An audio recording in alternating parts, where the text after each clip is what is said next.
Hello mga mamshi! For today's video ay mag-DIY love you, kami ng Oyo. photoshoot milestone ni What Baby are you Oyo. going to wear Dahil nga 2 months today? old na siya ngayon, nauuso nga ito ngayon ang Alhamdulillah. baby milestone I photoshoot am ng going mga to baby wear ngayon. banana costume So since because I nagpaparenta am naman 2 tayo ng months old costume, today. naisipan kong pasuotan siya ng banana. Kaya eto I kinakausap-kausap love ko siya you. para nasa mood siya picturean. I love Pasensya you. na po kayo sa aking boses dahil hindi talaga sweet ang aking boses. Kahit anong gawin ko, talagang ganito yung boses ko. Minsan nga napapagkamalan akong galit daw, pero hindi. Ganito talaga ang aking boses. So ito, tinatanggalan ko na ng damit si Oyo dahil akin na siyang papaliguan. At ito nga, katatapos lang niyang maligo. Fresh na si Baby Oyo. So tinawag ko na nga ang aking asawa para pabilihin siya ng saging dahil gagamitin ko nga sa photoshoot ni Oyo. At ito nga, napapakamot ulo siya dahil hindi niya alam kung anong klaseng saging ang kanyang bibilin. Sabi ko yung Cardava, ito na, nakabalik na siya at nakabili na nga siya. Ginugel ko pa ang saging na ito para hindi siya magkamali kung anong klaseng saging ang bilhin niya. Akala niya kasi tundan, may saba. Katatapos ko lang nabihisan si Oyo from paligo niya. Pati si Papa Rapi, Aya at kaming lahat ay tuwang-tuwa kami sa costume. Nakakagiliw tingnan. Dahil tingnan nyo itong saging na ito, costume na ito. Parang totoong saging talaga siya.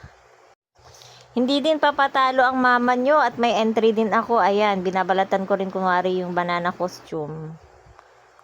Sa mga oras nga ito ay nakatulog nga si Baby Oyo at nag-order na rin ako ng kanyang cake at leche plan. Pinagrab ko na lang dahil nga wala nang time para lumabas.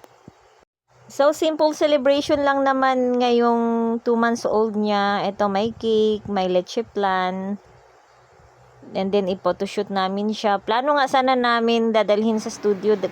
Kaso, hindi siya pwede ilabas dahil wala pa siyang binyag. So, ito na nga si Aya. Talagang nauna na siya. Inupakan niya na ang leche plan dahil favorite niya nga ito.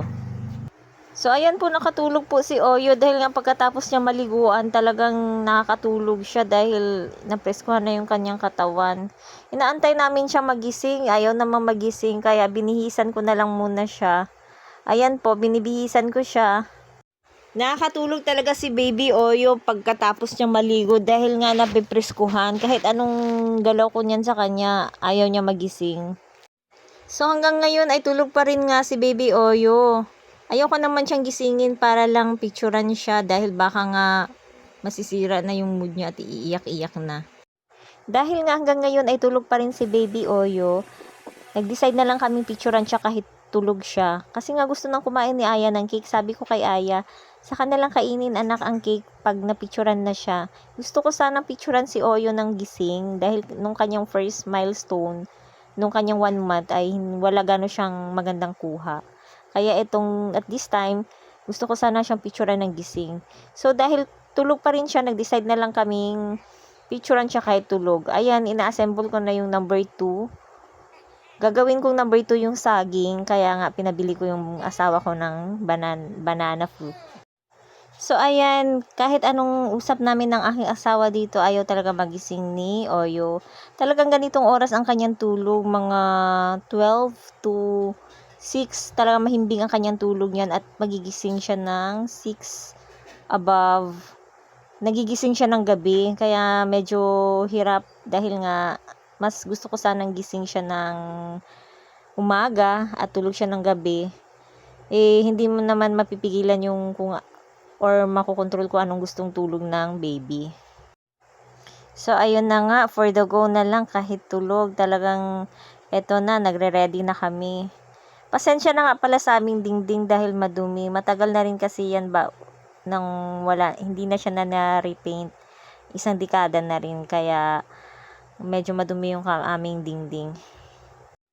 Kahit anong punas, talagang ganyan na yung color ng dingding namin dahil nga 10 years na rin bago hindi siya napinturahan ulit. So, plano ko nga yan pipinturahan. So, ito, tinitingnan ko nga yung saging kung may dagta siya dahil nga nakakamansya at puti ang aming bedsheet. Ito na nga yung cake na in-order ko, Yema cake. Thank you nga pala kay Lorraine. Masarap naman yung cake. Ayan na nga, nag-decide na kaming picturean siya dahil si Aya nakaabang na gusto nang kumain ng cake. Sabi ko, anak, picturean muna natin si Baby Oyo dahil pangit naman sa picture nang may bawas yung cake. So, ayan. Pagkatapos nga naming pinicturean, sinunggaban na yan ni Aya dahil nga favorite niya ang yema cake. So, ayan. Nag-order din ako nitong leche flan. 3 leche flan, tag-isa-isa kami, si Aya, si Papa at ako. So, ayan, kahit anong gising ko, galaw-galaw ko kay Oyo, ayaw talagang magising. Sige na lang. So, ayan na. Sabi ko, Aya, kumain ka na lang ng cake. So, ito, binibihisan ko na rin si Aya ng banana costume. So, kung gusto nyo magrenta, pwede nyo akong i-PM. Malapit na nga pala ang opening class. So, nutrition month na rin. Pwede itong banana costume. Actually guys, sawang-sawa na ito silang mag-costume dahil forever. Matagal-tagal na rin ako nagpaparenta kaya medyo nasawa na rin silang magsuot ng costume. Sabi ko, sige na, supportahan nyo na dahil para din sa business. So ito nga, ayan. Tulog pa rin si Baby Oyo, ayan. Sabi ko, ay, videohan mo nga kami. So ayan, kahit anong gising, talagang tulog pa rin. Mag-aalas 6 na ito ng gabi. Tulog pa rin siya. Ito nga palang kanya makuha.